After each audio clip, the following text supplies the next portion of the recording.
శంబాలాని అద్భుతమైన ప్లేస్ అని అంటారు. అసలు శంబాలాకి మిగతా వాటికి ఉన్న సంబంధం ఏమిటి? ప్రపంచంలో ఈ శంబాలా మీద చాలా వాటికి లింక్ అయితే ఉంది.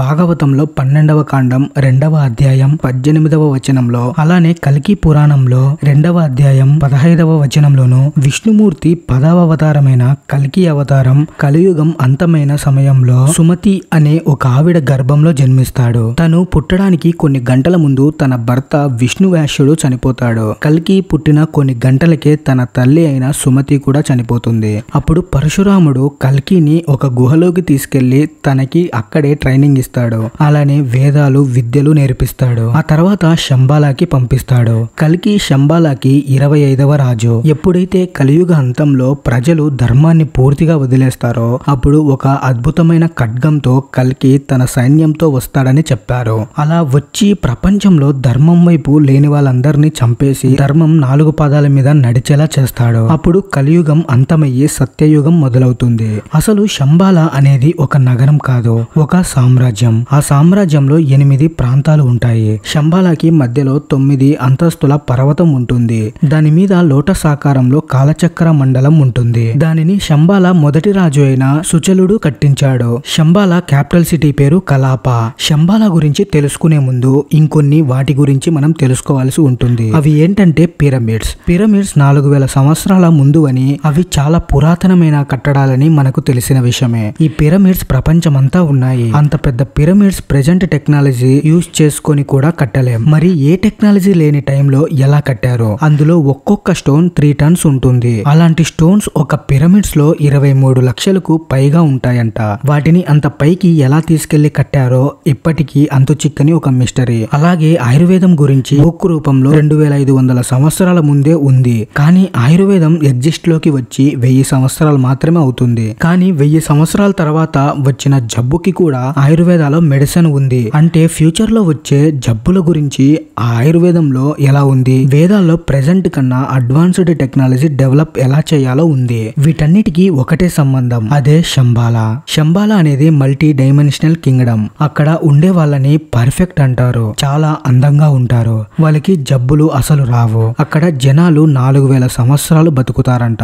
అక్కడ ఉండే వాళ్ళు చాలా మేధావులు. చాలా అడ్వాన్స్డ్ టెక్నాలజీ అక్కడ ఉంటుంది. అందుకే వాళ్ళు ఫ్యూచర్ లోకి ట్రావెల్ చేయగలరు. కాబట్టి ఫ్యూచర్ లో వచ్చే జబ్బులకి కూడా ఆయుర్వేదాలలో రాసి ఉంచారు. వేదాలన్నీ మనకి శంబాలా నుండే వచ్చాయంట. అందుకే మన వేదాల్లో అడ్వాన్స్ టెక్నాలజీ గురించి చాలా ఉంటాయి.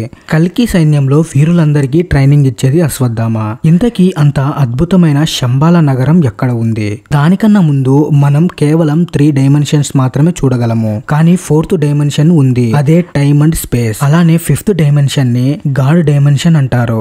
మన బాడీలో 7 చక్రాస్ అయితే ఉంటాయి. అవి ఎనర్జీ ఫ్లో కి గేట్ వేస్ గా పనిచేస్తాయి. అలానే భూగర్భంలో కూడా లైఫ్ ఉంటుంది. దానికి కూడా ఎనర్జీ ఫ్లో గేట్స్ ఉంటాయి. మన బాడీలో చక్రాలని మనం యాక్సెస్ చేస్తే మనం వేరే డైమెన్షన్ లోకి వెళ్ళగలము. ఒకేసారి 2 కన్నా ఎక్కువ చోట్ల ఉండగలము. టైమ్ అండ్ స్పేస్ ని మనం బెండ్ చేయగలము. కాలంలో టైం ట్రావెల్ చేయగలము. దీనికోసమే మునులు సాధువులు హిమాలయస్ కి వెళ్లి ట్రై చేస్తూ ఉంటారు. పిరమిడ్స్ అనేవి ఈ భూమి మీద హై ఎనర్జీ సెంటర్స్. అందుకే పిరమిడ్స్ లో మనం మెడిటేషన్ చేస్తే అది చాలా పవర్ఫుల్ అంటారు. మన భూమి మొత్తం మీద హైయెస్ట్ ఎనర్జీ సోర్స్ వచ్చే ప్లేస్ ఏంటి అంటే అవి హిమాలయాస్. హిమాలయాస్ లో మెడిటేషన్ చేస్తే నార్మల్ గా చేసిన దానికన్నా 1000 రెట్లు ఎఫెక్ట్ ఇస్తుంది. అందుకే సాధువులు అందరూ హిమాలయస్ కి వెళ్తూ ఉంటారు. అయితే ఇక్కడ ఎవరైతే వాళ్ళ చక్రాలను యాక్టివేట్ చేసి వేరే డైమెన్షన్ కి వెళ్ళగలుగుతారో వాళ్ళు శంబాలాని చూడగలుగుతారు. ఎందుకంటే శంబాలా అనేది మల్టీ డైమెన్షనల్ కింగ్డమ్. ఇది మామూలు మనుషులకి అసలు కనపడదు. కానీ అది కనబడే స్థాయికి మన ఎనర్జీ ఫ్లో అవ్వాలంటే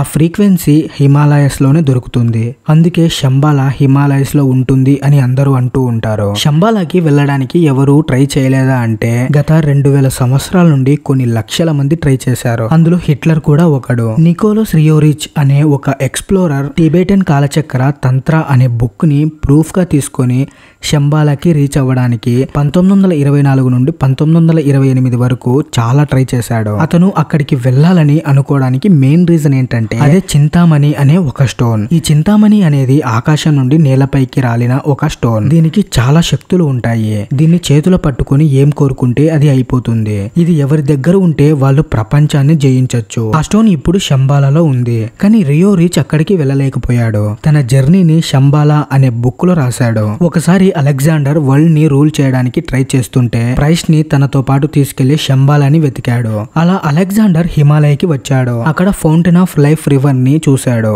ఆ నీటిని తాగితే చావు ఉండదు. అది తాగుదాం అనుకున్నాడు. ఈలోగా చుట్టూ చాలా మంది ఉన్నారు. వాళ్ళు ఏళ్ల నుండి ఉంటున్నారు, కానీ వాళ్ళకి చలనం లేదు. ఇది తెలుసుకున్న అలెగ్జాండర్ ఆ నీటిని తాగకుండా వెళ్లిపోయాడు. శంబాలాని వెతకడం కూడా ఆపేశాడు. ఎంతో మంది శంబాలాని చూసి తిరిగి వచ్చారంటారు. ఎవరికైతే స్వచ్ఛమైన మనసు ఉండి ప్రేమ జ్ఞానం ఉంటుందో వాళ్ళు మాత్రమే శంబాలాని చూడగలరు. భూమి మీద ఉన్న కలుషితం అంతా శంబాలాకి వచ్చి శుభ్రం అవుతుందంట. అలెక్స్ బ్రెజిల్ కాలచక్రం బుక్ ని రెఫరెన్స్ తీసుకుని కల్కి 24/0/24 ఇయర్ లో వస్తారని చెప్పారు. అన్ని రిలీజియన్స్ లో కల్కి వస్తాడని ఉంది, కానీ పేరు వేరేలా ఉంటుంది. జ్యూస్ లో అయితే మెస్సయ్య వస్తారని, క్రిస్టియన్స్ అయితే జీసస్ రెండవ రాక కోసం చూస్తారు. షియా ముస్లిమ్స్ ఇమాం మహ్దీ అంటారు. ప్రతి రిలీజియన్ ప్రపంచం అయ్యే టైంకి ఒకళ్ళు వచ్చి ధర్మాన్ని కాపాడి ప్రపంచానికి శాంతినిస్తారు అని అంటారు. అలానే హిందూస్ కి కలికి వస్తారని నమ్మకం. కలియుగం ఎప్పుడు అంతమవుతుంది అంటే ఎప్పుడైతే మనుషులకి ఓర్పు, జాలి, కరుణ చనిపోతుందో, క్రూరంగా ఉన్నప్పుడు కలియుగం అంతమవుతుంది. అప్పుడు కలికి వచ్చి అందరినీ అంతం చేస్తారని, అప్పుడు శంబాలలో ఉన్న జనాలు ఈ భూమి మీదకి వచ్చి శాంతి, సత్యం, ధర్మంతో జీవిస్తారని చెప్తూ ఉంటారు. దీన్ని రెఫరెన్స్ గా తీసుకొని ఇప్పుడు కల్కి 2898 AD మూవీ అయితే వస్తుంది. అలాగే ఈ శంబాలా గురించి మీరేమనుకుంటున్నారో కింద ఖచ్చితంగా కామెంట్ అయితే చేయండి. That's it guys. వీడియో ఎలా అనిపించిందో కింద కామెంట్ అయితే చేయండి. అలాగే వీడియో నచ్చితే ప్లీజ్ వీడియోకి లైక్ చేసి సబ్స్క్రైబ్ చేసుకోవడం మాత్రం మర్చిపోకండి.